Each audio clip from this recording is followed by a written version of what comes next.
Go. All right, you guys. Hey, we want to welcome everybody to our Legacy Mentor call hangout. I'm sorry, with Lisa Grossman. For you guys that don't know Lisa, we've got a lot of new people on the team coming on, a lot of excited people, especially out in West Texas area. But I want to introduce her. She has no idea, and she knows that Tiffany and I love her to death, but she has no idea the kind of impact and effect she's had on our network marketing career. And she's just an incredible human being. She's in Hong Kong. Are you still in Hong Kong right We're now, or actually Thailand? out in Bangkok today. I'm in Thailand.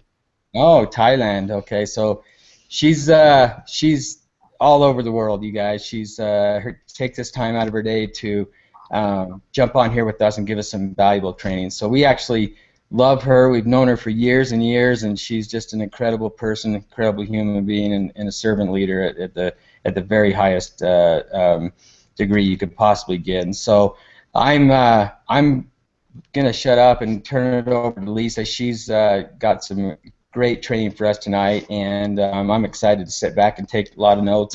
Make sure you guys have a notepad and pen handy. Well, thanks so much, Robin. It's delightful to be here. I wanted to let everybody know that this is an example of a home-based business. It is 10 o'clock in the morning here, but I went to bed at 4 and I had to get up at 7 for some calls, so I look like a person who's had 3 hours of sleep, but that's the beauty of what we do. And I love this technology because it enables us to get together in ways that wasn't possible just 5 or 10 years ago. The downside is, if I was on a phone, you wouldn't be seeing what I look like. But I chalk that up to, isn't what we do fabulous that we can do it at all hours of the night, from all corners of the world, utilizing technology and having fun. And it leads me into what I'm going to talk about with you tonight, because I want to talk about the importance of events. And you hear in your career all the time, you have to be at events, the importance of events, events, events, events. And I think for a lot of people, Rob, and myself sometimes, because I plan so many events and I speak at so many live events, that we always think of the event as the big event, the company convention or the regional event or the big guys coming into town, or or Rob is going to be here this weekend and he's only here this weekend because he doesn't live here events. And those events are important. Those are sort of the end goal events. Those are the big ones. But those are just one kind of an event. And those are probably the biggest bang for your buck events in terms of the things that they can accomplish. And we'll talk a little bit about what those events can accomplish. But I think we'd all agree that whatever they can accomplish, all the wonderful things that they can do, that the more people that you have at those big events, the better your business is going to do. Rob, how many times have you been to an event and you wished you had more people in the room? Oh, like every single one. And I think that coming out of events, businesses take a big uptick, because big events are where the picture gets bigger for people. Very often, if you put yourself in if you're a new person, this might be enlightening for you. And if you've been doing the business for a while, sometimes we forget what it was like when we were new. But if you can put yourself back in those shoes, when you're first looking at a business and starting a business in wonderful space of network marketing, you think, on the one hand, I need to know everything. There's so much that I don't know. And then every day, as your picture gets bigger, you think, now I know all I need to, because the picture that you're limited to, you think is the whole picture, and that's normal. And it's at big events, the bigger the event you go to, the larger your vision will become, because all of a sudden, hey, it's not just people in my neighborhood. There are people from a lot of neighborhoods. There are people from a lot of states. There are people from other countries here. I've met people that do what I do for a living. That person thinks just like me, boy, et cetera, et cetera, et cetera. But very often what a lot of people do is they start to think about that event, I don't know, a month before, a week before, the day before. But they don't really understand that the smartest people that I know build their business on the calendar. They're always thinking about the calendar. And they work backwards. They start with where do I want to be and how do I get there? So backwards and then forwards. So everything is an event. The first time a conference call is an event. and a live training and the weekly meeting and a web and a hangout like this is an event. And the advantage to a hangout like this is it is recorded and you can watch it later. That's good. But when you come to them live, like I've opened up the Q&A, and for those of you that don't know what that is, there'll come a point in time where you can comment, and if y'all want to go say, you know, I'm watching, we'll be able to see that. But you can ask questions live when you're watching one of these live that you can't really necessarily ask if you're watching it after the fact. You can invite guests to it, and if you build it up to an event, you know you're watching as they're watching, you can follow up with them right afterward. So the importance of events, there's many, many reasons. Number one is the connectivity. You see, people are creatures of habit. I was having a conversation last night. We had dinner with some very dear friends. They are probably two of the biggest networkers in Asia, very successful, Nat and Shanita Puranaputra, and certainly around the world. And we were talking about different things in network marketing, and he said, you know, how easy, where do you draw the line between, you know, easy and difficult with comp plans and with events and teaching people how to do things? And it was a very interesting conversation because it's never going to be easy. It's building a business in network marketing, building a business in anything as far as the how-tos. It's simple, and I define simple as something that you are able to do. It may be aggravating at times, it may be things we don't want to do, it may be inconvenient, but it's something you are able to do. So if, you know, Rob has never, and I know you have, Rob, so bad example, but if Rob has never changed the chain on a bicycle, and his daughter asks him to put a new chain on her bicycle, he may never have done that, but he can go on the internet and Google how to change the chain on a bicycle, and somewhere he'll get first you do this, and then you do this, and then you do this, and then you do this, and it'll all be written out. So that's a simple process because Rob can read and he can follow steps.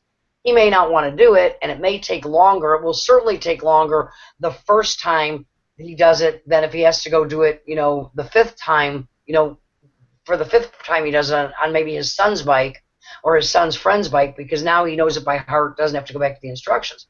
So it's simple, but I would never say it's easy because I don't know. I mean, Rob's got a mechanical, you know, he's got mechanical talents and mechanical abilities. I know that for me, changing a chain on a bicycle would not be easy, but it's still a simple process that I could follow and eventually do it.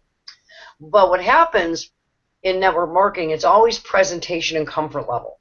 Most people don't succeed not because it's not simple to do and not because they can't do it. Largely, it's either A, because they don't see themselves doing it, which means the presentation was not done in a simple format. It was not articulated in a way that they realized the simplicity of it. The story wasn't told in a way that captivated them. That would be on our side of the fence. Our side of the fence being the side of the fence you're on the minute you say, I'm in the business, I'm going to build one. But very often, it's because they just don't have the time. They don't have the attention span. So when people join, it's because they see themselves doing it. Example, I want to get healthy. I live in the city. There's nowhere to walk. I don't have any exercise equipment, blah, blah. Okay, you live in this building. You can walk up 20 flights of stairs every morning and work yourself up to walking up all 50 flights of stairs and taking the elevator down. That's effectively the same exercise routine you're going to get on a Stairmaster. Now, anybody can do it. You're not probably going to do it on the first day. The person who's going to be successful will keep doing it even when it gets tough and even when they don't want to do it and even when it gets boring, and they'll push on through. The average person will quit, not because it was impossible for them to get to the point that they could climb 50 flights of stairs, although that's what they'll tell you. It doesn't work. I couldn't do it. It was too tough. I didn't think it was worth my time, because even when I got to the 50th floor, what was that going to do for me? Well, that's attention span issues. And the way that we combat attention span issues is with events. When people have a calendar, I don't want you to only see them once a month. We may only have one monthly training that's a live event, but we have a weekly conference call. And if you're there your people are there. And if that becomes a pattern, people are creatures of habit and creatures of pattern. If you sit down and evaluate your week and really, really, with mindfulness, write down all the things in a week, you will see routines emerge. And part of those routines are things you really don't like to do. I don't love grocery shopping. Actually, sometimes I do. But on a weekly basis, I don't love going to the grocery store. I don't think anybody does. But it's become such a habit of the routine that I just do it. But I'm sure when I first moved out of my parents' house, whenever that was, and grocery shopping became my responsibility, I'm sure that every time, I'm sure I probably ran out of groceries and had nothing left in the house till I had no choice but to go to the grocery store. I'm sure that I, was like, oh my God, it's Tuesday, I have to go to the grocery store. And now it's just something that I do. And when you get people into an event mindset and paying attention to their calendar, it will become a part of their routine. And when that happens, they're less likely to quit. They're more likely to get a bigger picture. They're more likely to embrace, engage, and then become enveloped by the simplicity of it. And other people will follow. Because here's what I've learned about duplication. And I don't know why this is. I don't think anybody knows why this is. But the good stuff, wow. Maybe it duplicates at 80%. Maybe 50%, and occasionally someone comes along that does it so magnificently we lie to ourselves and say we can get the good stuff to duplicate at 80%. The bad stuff, 280%. Don't ask me why, but it just does. So we're always combating that general malaise, that mediocrity that most people live in, and even the most exceptional people can slip into because of the mediocrity they're surrounded by. And with everything else that you want to do, improvement comes from repetition. Don't let anybody tell you anything any different. The doing part of stuff, you get better with repetition. Anything gets better with repetition. The getting yourself to do something stuff comes from discipline to a point, but really it comes from vision. It comes from it comes from seeing the healthy benefit of going and climbing those stairs every morning. It comes from knowing that over time, a month is not that long a period of time, and at the end of the month you will get to 50 floors, and it comes from understanding that when you get there, that's just a stopping point, and now it's where am I going next? So the vision is the key, and people who lack vision, clarity, the ability to be specific, are not likely to discover it in the vacuum of their own thoughts and their own company and a computer and the website. Because if they could, they would have. So the real hope that they have is the association of other people that have it, where they can look at it and see the reality that it does, that what they're trying to achieve can be done and has been done by others. The hearing over and over again different points of view from people that think differently, because they think differently, are able to get on that track and discipline themselves to be able to take these things that are rather boring, mundane, and in and of themselves may not seem exciting, and position them into their lives in such a way that they can become routine. And this is the science of events. And I am not much of a scientist. I like to think of myself more of an artist. But the science is important. And what I mean by that is there are people that will talk about analytics and data. How many people, I want to have 10 people at the meeting, so how many people do I have to talk to that say yes to get 10 that will show up? And how many people that I talk to that say yes, how many of those will actually show up? And then how many people do I have to talk to actually get that many people to say yes, to get the ones that actually show up when they say yes? And how many phone calls do I have to make to get that many people to answer the phone so that I can talk to them? That's the science. And that's important information. But the art of it is just doing the work. There are people that build communities by massive advertising. There are people that do sales by massive advertising. That's throwing it against the wall and seeing what sticks. There are people that spend virtually almost no money on advertising, but they're so engaging and they are so they're so easily able to connect with people that they develop followings. And when E.F. Hutton speaks, people listen. Both are effective. Network marketing, the art, is probably more effective on a long-term basis. And I would say in more and more marketing today, the art is becoming the more crucial piece, because relationships are everything. But the science tells us a lot. The trial and error, and paying attention to what we're learning so that we can perfect and get better as we repeat. But excuse me. The art of the event is what it is the association and the club. People want to be included in things. They want to be a part of something. People always want to identify who we are. It's where the culture begins to permeate. It's where people transition from let me tell you about the company. They have these great products, and they have this fantastic comp plan, and they've got this great guy as president. When people start to say, we have the most incredible company, and we have these great products, and they don't even realize it's happening.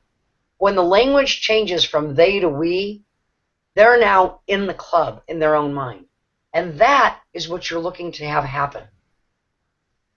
And nothing is as effective as that is with that as events, because anything that involves 2 or more people that is scheduled, that somebody has the opportunity to make a commitment and say, yes, I'm going to be there, and can I bring others, and works on involving others, that's an event.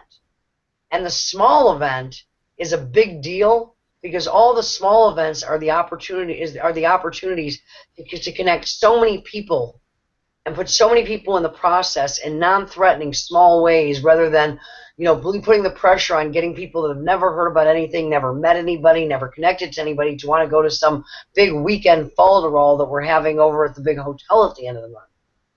It's also where you learn, because time is your most valuable commodity, but it's linear. Just because the time is passing, if you're not doing anything with it, then you're just wasting it. And people always ask me all the time, how much time does it take to achieve this? And how much time does it take to achieve that? I'm like, I can't tell you that. I can tell you that this much volume and this much volume makes you this much money. But how much volume how long it's going to take you to do that volume? $1 million, for example, $1 million of the revenue, and I'm making this up, it has nothing to do with your comp plan, but if $1 million worth of revenue in your team, let's say, paid you $100,000, well, some people can, it might take you a year, 2 years to build a team that's doing 100,000 revenue. But as it accelerates and other people on the team are working on their plan to get to $100,000 in revenue a month, let's say, $100,000, $1 million in revenue in a year, roughly $80,000 revenue in a month, that's all on your team. So how do people go from 10,000 a quarter to 10,000 a month to 10,000 a week? The same revenue yields the same $10,000 check. They're just involving more people. They're getting better, so they're turning it over faster. The person who talks to 5 people a month will make some money if they're consistent, but the person who talks to 5 people a week is going to make more money than the person who talks to 5 people a month if they're consistent. And by the way, it's not just 4 times more. Because the person who's that's why weekly meetings, whether they're online or live, always build much bigger volume and much bigger groups than monthly. Because it's not that you're doing 4 times as many meetings, it's 4 times as many people getting in 4 times as quicker, going to more people, and you have the exponential growth factor that kicks in. So every opportunity that you have an opportunity to put a new person in front of the opportunity, or a new person in the club to understand the power of the group, the power of the message, that this really isn't about selling that cool product, although product is moved. This is really about a movement that is changing the world, about a new way of thinking, a new model for the age of the entrepreneur, the rise of the entrepreneur. That's why Eric's video is so timely right now. Mm-hmm. It's so effective at helping people to understand the scope of what network marketing is, of what entrepreneurship is. But I cannot stress the importance of events. And it also removes the need for you to be the issue. Because you're the issue to the point that you have to establish to people why they want to work with your team. When you're brand new, it's about your team, your support mechanism. It is about your company and your products, but there are many good companies and products, and the most unique thing that you have to offer anybody in any given time is you and the team that comes with you, and to get people in front of that and the vision of that. And boy, I have been rambling, Rob. So, anything you want? Any No, questions? you're great. I got a perfect example of that. So we went to obviously the No Limit launch of MYNT in Vegas with Eric speaking down there. And when we first started MYNT, you know this, we brought in a dear friend of mine, Jason White, who's the dentist in Lubbock, Texas, Met and him? yep, you sure have. And he was in MYNT, but he was focused on some other things. Well, all weekend long on social media, he watched everything that was going on there. The videos Travis and I posted and whatnot. And so as Tiffany and I drove from Salt Lake City to Vegas, or on our way home, he starts blowing my phone up and says, "Hey Rob, I've been watching everything going on at that event. I wish I was there. I wish I would have started back 6 months ago, but I'm all in." And since that day, Lisa, he has come on with just a fury. I mean, he's got a huge team growing out in Texas and the Mexico area and really across the U.S. now, but all because of that event, because of what happened at that event, the speakers that were at that event, and And he everything. wasn't even there. No, You he know, wasn't even there. it was just the ripple effect of the event. You're right. Yeah, it was incredible. And I look back from the first event I ever went to in network marketing. It was a company, you know this company well. It was called, they're no longer in business. It was a company called Exhilarate Bozzi. I And was actually talking about that company yesterday at that very same conversation. Isn't that funny? yeah, your dear friends and my dear friends that live in Dallas, I won't mention their names, you know who I'm talking about, the couple, were great mentors to Tiffany and I. And I remember when we started that company and when we started that, we went to the first event.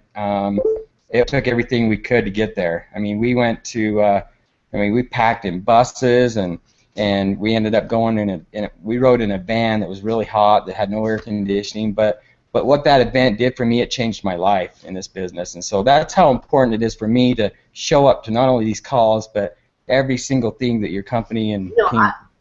I will say that you raise a really good point. I don't like to say all, because always and never, those are always the statements that get you into trouble. So I'm going to say 98%, and I think I'll be safe. Of all, I've talked to so many leaders, Rob. I know you have people that are making not just full-time livings in network marketing, but I would say living a lifestyle that they are very happy with, and see, as you said, with no limit. They are seeing continue to grow and do not believe they've reached their epitome as of yet. I would say that 98% of all epiphanies come at events. Yep, I agree. I totally agree with that. And even and some of the smaller ones, I remember sitting at one of the very first opportunity meeting I went to, and I've referenced this many times. Where I talk about that I was dragged in my body language, I couldn't wait to get out of there, and circles everywhere. And 25 years ago, I'm not a snob, but let's say the very first meeting that I went to had a lot of people in it. That surprised me, but the general tenor of the room was pretty much what I expected it to be. It was not what you would walk into a room today and see. So I was kind of like, what am I doing here? But when people got up to do the stories, the testimonials, and again, the first few were pretty hokey, charming in their own way, but hokey. Certainly nothing you could relate to that would make you say, gee, I can't believe what I've been missing all these years. It was still, when is this meeting going to be over? But as I got less closed-minded, it wasn't the money. I think that's what it was. Yes, people were making money, but I was making money. You weren't starving before you found network marketing. When I started to listen to people talk about, like the very trip you took when the hot bus and everything else, you and I know from experience, when you're doing those things not alone but with a team, they're fun. I remember events when we had 12 people sleeping on the floor of a hotel suite because they couldn't afford, that was the only way they could afford to go, or it was like sleep on our floor, or there was a mix-up with the rooms and people were in the lobby and there weren't enough rooms. And during it was like, oh my God. But you look back and it was such fun. Yeah. it was like fun in ways because it's like you went to the wars together and you're bonded with these people and remember when. And I was at this event and people were telling stories and they started talking about travel and whatever. And um, Johnny Daniel, Johnny Daniel was talking. He was a rancher from Montana and he was talking about a lot of ranching Montana stuff that was very boring. But at some point when he was talking about the business, he said, it took me a long time to realize it, but every day I only go to work. I only have to work with people that I want to. And what's great is everybody that I work with in this business is here because they want to be. That's all he said. I go to work. Everybody I work with is here because they want to be. And the day they don't want to be, they don't have to be, and they can quit. And they usually do. And that's what he said. And it, like, bing, bing, bing. And I asked myself, well, how many people do I work with in a given day? And I owned my business that I would rather not. And how many people go to work excited about their job but encounter people every day, tons of people that have to be there, don't want to be there? And what does that do for your mental attitude, to be around people that you have to, that are in a place for 8-10 hours a day that they hate? Because even if you love it, if you're surrounded by people that aren't where they want to be, this is not a great environment. And that changed my entire outlook on network marketing. Yeah, you could make money, but it was no longer about money to me. It was about, there's a lot of ways to make money. It's about living life on your own terms, living life and having fun and making money. And today, people talk about that a lot more with social media. You've got kids in college that develop apps I don't understand and make $1 billion while they're sleeping out of dorm rooms. But 25 years ago, the concept of being able to make a really good income and not having to compromise and be in a job maybe that you didn't adore and having to be in traffic and it really wasn't very talked about a lot. It wasn't like something that you could get up every morning and say, yeah, that's what I want to be. It wasn't even something you pictured because you didn't meet I didn't know a lot of people that did that. I don't think I knew any. Even people that I knew that were like multimillionaires, to me, seemed to have stressful jobs. Mm-hmm. Even if they owned the companies, it seemed stressful. And that came at an event, and it was an event I didn't want to be at, that I wasn't excited about all the way till he said that. Wow, that's yeah. I tell you, I remember. So you may not remember this, but we were affiliated with a company right after Boise shut down, and you were one of the keynote speakers at that event. It was on my birthday in Las Vegas. How could I forget it? You do remember. I'm proud of you. So that was quite a few years ago, but Tiffany and I sat in that room and listened to you speak, and I was blown away. And I'm telling you that since that day of Boise to the next place, I have not ever missed an event. And I just think back, and I was talking to Tiffany about this today, about how important it is and how MYNT, it was important to be there at the launch in Vegas, but coming up July 30th, it's in Salt Lake City here, is the next convention for MYNT, and how important it is for people to start planning now for that event. Oh, and not, absolutely. Yeah. How many people, and that's the thing, people tend to overestimate what they can do in a month. They underestimate what they can do in a year, so they have the same month over and over again. But when you know you've got something like July 30th with that kind of lead time, it's not just you, it's developing your team, and it's the fun. Let's all go to Salt Lake together. And what can we do? And plus the fact, put Rob on the spot, this is home base for you. Yep. So with this kind of planning, there's always a way to get things done if you ask the right questions. And one of the things that I've realized, and we stress this on a lot of calls because it applies to everything in life, we did an event over here on January that we had to do on the fly. It was last minute and it had to be done, and we put it together. And it went well. It really did. Because when you've been doing this long enough, and I'm sure you've all done this in your life, when you have to do things at the last minute, adrenaline takes over, clarity will come relatively quickly, and you'll pull off a good result. But you always stop and ask yourself, you always have that, well, if we had more time, we could have done this. If I did it again differently, if we do it again, we'd change that. but you don't want to beat yourself up because you had to. But there's a lot of times when you end up in that crisis management behavior where maybe you didn't have to. Because you'll always ask better questions and get better results the more time that you have. For instance, you can change airline ticket. People always say, well, I'm not sure I can go. And that's true. But Utah, one of the things I will say, Utah is not one of the best destinations for a lot of cities for good plane ticket fares. It just isn't. No.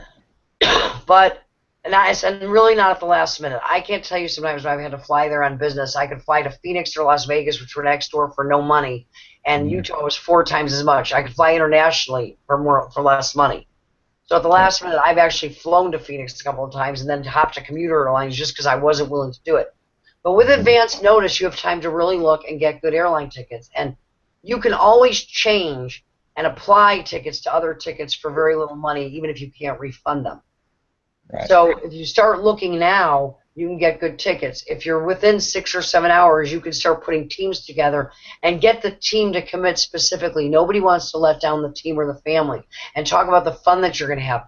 Rob is there. He lives there. You can go in early and do a big team event. You can do promotions with your team. If you all get together, it doesn't matter what it is. You can go bowling. You don't have to spend a lot of. We did that, and I just realized that we had, and that's a perfect example of events, because I have to tell you, I was excited to support the team. I was up there early on. We did a retreat, and Curtis and I went up there to train at the retreat for men, and we have to do another one because it was so awesome. We have to do an incentive base for that. But one of the activities was bowling, and I will not say that I was jumping up and down thrilled to go bowling. I mean, on a normal day, if Rob called me and said, "Hey, Lise, Tiffany's working late, and Steve is busy, and why don't we go bowl a few frames?" I don't know that I would say, "Gee, this is what I wanted to do all week." Yeah, me neither. So I was in the back of my mind thinking, maybe I could stay at the house. Maybe I'll have a training to prep for. Maybe I can get out of this bowling thing. But you're there and you lead by example. So I went. And I'm not going to tell you that I suddenly developed a passion for throwing the ball down at the pins while I was at the lanes, but I had a fantastic time. We had so much fun that now when I think about bowling, I have to remind myself that I had a great time with the group, and it would be fun to go with the group, but I probably still don't love the sport because I now associate bowling with a lot of fun. And if you can get your team together and you can all go to an event together, this will set your business ahead 6 months. From a financial standpoint, and it will set your team and your connectivity as a team ahead a year. And the thing that I would point out is the most irreplaceable thing that you have in business are the relationships you have with your strongest performers. And they're the easiest ones to take for granted in every business, and we all do it. I don't care if you go talk to the guy who's running Amazon.com. When there are challenges in business, and there always are, your go-to person who you know is good, they can handle everything, they don't need you, is the easiest person to not pay attention to because you're dealing with crisis and you feel needed over here. And that's okay, but then when things calm down, we tend to stay in that crisis management. And you always want to put your efforts where they're deserved, not where they're needed, because if anything goes wrong, a core group of the top performing people who are your best, most loyal and bestest friends that are loyal, small group of those can do anything and make it work. Right. So events are also great opportunities, especially when you have a business that is spanning across the nation and you don't have that many opportunities to get together live. There are great opportunities to get together and show appreciation and connect with the people who are largely making it responsible for you to enjoy the success that you are having. Things like we're on now, this is a wonderful, Rob and I are just 2 people and we're broadcasting, but you can put up to 10 people inside of one of these and not broadcast. This is a wonderful technology just to get a leadership group together to show appreciation and have an event. Not every event has to be, scheduled months out, but the more of them that you can have, the more inclusive you can be, the more that you can inspire people to want to attend because they're so much fun than having to beg or direct or tell people or threaten the business won't work if they're not, because I will tell you, not being at an event, not doing anything, all the things we encourage people to do, if you don't do any of them, it's not fatal. Sorry. It's not going to be fatal. I don't want you to ever believe that there's some fatal mistake that you can make that is going to affect your business in a way that it's irrecoverable. There isn't. But there's always consequences to behavior, and events are the best opportunity for someone else or something else to do all the work for you with the greatest result, when all you have to do is show up and get other people in front of the information so that they want to go with you and show up too. If you become there's a million skills to learn in network marketing. People always say, what is the most important thing? And you never want to say, but I will tell you, if you had to learn how to get good at one thing, and one thing only, promoting for events will make you rich. If you can promote for events, get people to events, and treat them, work with them at events, treat them well, put your efforts where you deserve, help people to feel included and part of the club, and follow up from events, it will make you rich if that was the only thing you got good at. But don't do that. Don't be a one-dimensional person. But if you wanted to, if you had to be, and somebody pinned me down, that's the one I would pick. That's huge. I mean, that's huge. I hope you guys all heard that, what she just said, that, promoting for events and getting your teams to events will make you rich. Now, don't do that. I mean, don't only do that, but that will make you rich because, more people. Yeah. So I do want you to know that Tiffany did volunteer us to have a big barbecue that weekend of the convention. I was kind of guessing. I didn't want to actually come out and say that you were going to do that, but I kind of figured, because that's the kind of leader you are. See, I knew this. Yeah, you did. So we're going to have a big event at our house here and training and have everybody here that comes into it. So that'll be an added thing. But we're just really excited about what's going on in Mint right now. There's some exciting things going on. We just I know that you've had 3 hours sleep and you've how long have you been in Asia? I want to know that right now. I left the States actually on New Year's Eve, and I landed in Hong Kong on New Year's Day. So I actually left last year and got there this year. And I will be back in Dallas on April 22nd for about a month.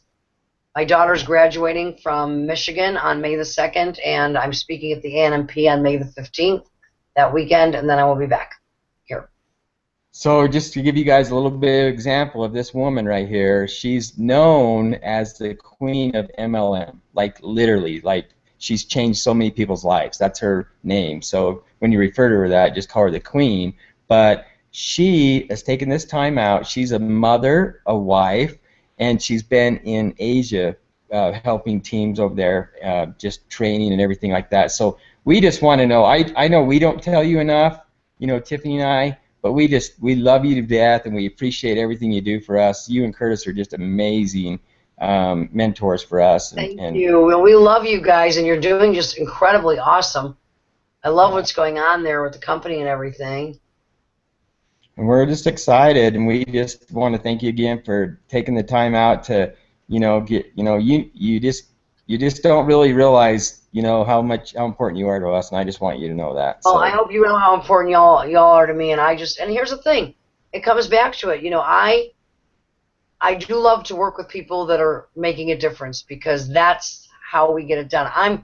It's my own version of networking. I want to see as many people benefit from the wonderful and fabulous, wacky thing that network marketing is, but I put my efforts where they're going to do the greatest good. That's why I work with people like you and Tiff and Travis and Summer, because you're out every day. Look how many lives you're impacting.